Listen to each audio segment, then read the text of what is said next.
Training to become a deep-sea pilot is not for the faint of heart. It's a world where extreme pressure, limited visibility, and unforgiving environments are constant challenges. Deep-sea pilots are the unsung heroes of underwater exploration, tasked with operating submersibles and remotely operated vehicles, ROVs, to reach depths that no human should ever physically withstand. Their training is as intense and rigorous as the environments they'll navigate. It all begins in a simulator, a highly specialized, near real-life environment where pilots are taught to handle the unique pressures of operating in the ocean's depths. Here, the pilot steps into a mock-up of a submersible cockpit that mimics the cramped high-tech control panels they will use while exploring. In this simulator, the pilot is exposed to a variety of conditions that mirror the unpredictable nature of the deep ocean, from high-pressure environments to low-visibility situations. They're trained to deal with anything that could go wrong during a real dive. The first skill deep-sea pilots must learn is pressure management. The deeper you go, the greater the pressure. At the ocean's surface, pressure is equivalent to the weight of the air above you, about 1 atmosphere. However, as you descend, the pressure increases rapidly. At 1,000 meters deep, it's already 100 times greater than at sea level.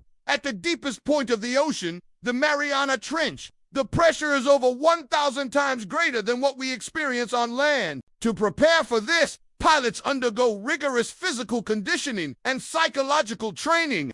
The pressure on their bodies during the descent is immense, so they must learn how to stay calm and focused under extreme conditions. They often simulate these high-pressure environments in specialized tanks that can replicate the conditions of deep-sea diving. Here, they experience the effects of deep pressure on their bodies and learn how to breathe effectively, remain composed, and manage the stress. Training also involves learning how to operate under limited visibility.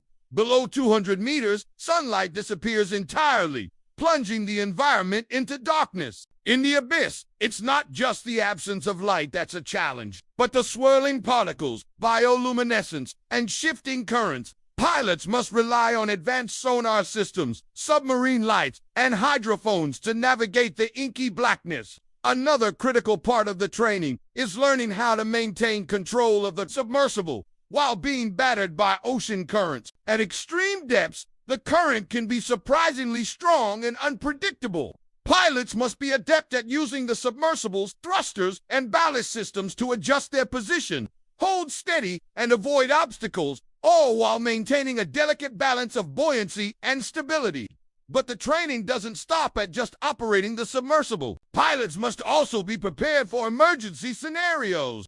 A submersible is a complex machine, and just like any high-tech vehicle, things can go wrong at any time, whether it's a mechanical failure, a power outage, or an equipment malfunction. Pilots must be able to act quickly and decisively to manage the situation. They're trained in emergency protocols, including how to repair systems while in the depths, how to safely execute an emergency ascent, and how to stay calm when every second counts. In the open ocean, there are no second chances. Pilots learn how to handle pressurizing situations, like being stuck in a cave system or getting tangled in underwater debris.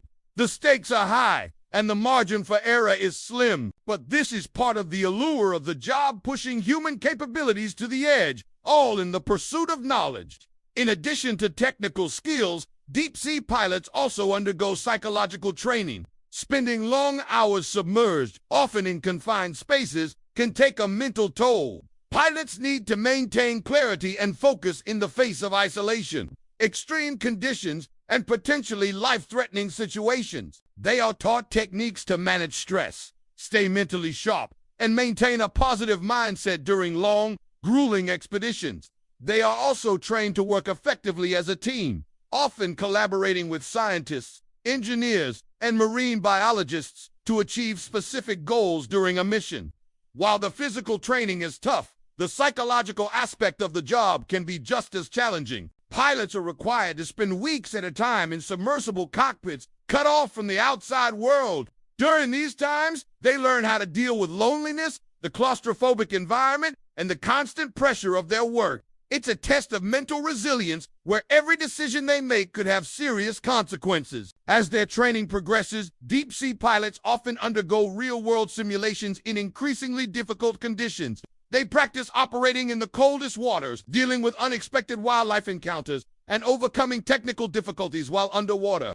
It's a mix of both theory and practice, where pilots not only learn to navigate the ocean, but also adapt to its unpredictable nature. Their final test often involves a real dive, where they must demonstrate all of the skills they've learned under the same conditions they will face on a live mission. When the training is complete, deep-sea pilots are ready to embark on their first actual mission. These missions are typically multi-day trips that can take them to some of the most remote and unexplored regions of the ocean. They work closely with scientists and engineers to collect valuable data about marine life, geological features, and environmental changes.